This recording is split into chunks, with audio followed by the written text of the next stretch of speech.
تخيلي بقى لقمه الفطير الجامده دي اللي ممكن اصلا تاكليها كده لوحدها، ممكن اعملها مع السماش برجر. حرفيا هتاكلي ساندوتش في حته تانية خالص.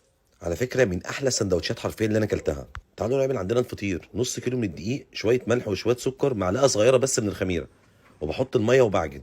بعد ما العجينه تخدم معايا ابدا اكورها واسيبها ترتاح حوالي 10 دقائق. بعد كده اجيب شويه دقيق ونبدا نفرد العجينه بتاعتنا الجميله، عجينه الفطير ديت. وبعد كده نقوم دهنينها زبده، الزبده تكون طريه، ونلفها رول. وبعد كده بقوم جاي عندي بسكينه كده من النص او بعجله بيتزا، ونقوم قاسمينها. وبعد كده نقوم لفينها وهي نسيبها ترتاح 10 دقائق بالظبط.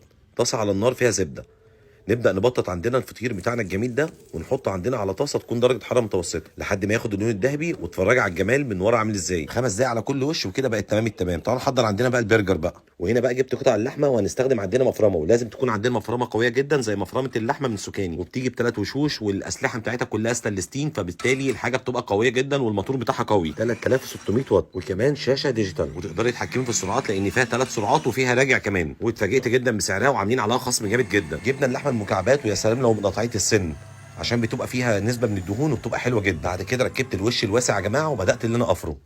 المفرمه حرفيا ما بتتحركش من مكانها. فرمنا اول وش للحمه، وبعد كده بقوم مرجع تاني اللحمه ديت ورجعها تاني ومديها وش التاني. بعد كده حطيت عليها شويه بهارات برجر، وبدانا اللي احنا نفرمها. بص ما شاء الله المفرمه مطلعه الحاجه عامله ازاي، شغل عالي. نبدا ناخدها ونكورها ونجيب ورق زبده ونحط عليه شويه زيت، ونجيب الورقه التانيه ونكبسها كويس جدا عشان تبقى معايا بالشكل ده. طاسه عندي فيها زبده، ونبدا اللي احنا نحمر اللحمه دي كويس جدا. يا جماعه السماش برجر ما بيتقلبش الا قلبه واحده. نجيب عندنا لقمه الفطير، وتجيبوا عندكم بقى اي صوصات عندكم ممكن تحطوها. وبعد كده نقوم حاطين عندنا الجبنه على السماش برجر الجميل بتاعنا، شويه خيار مخلل.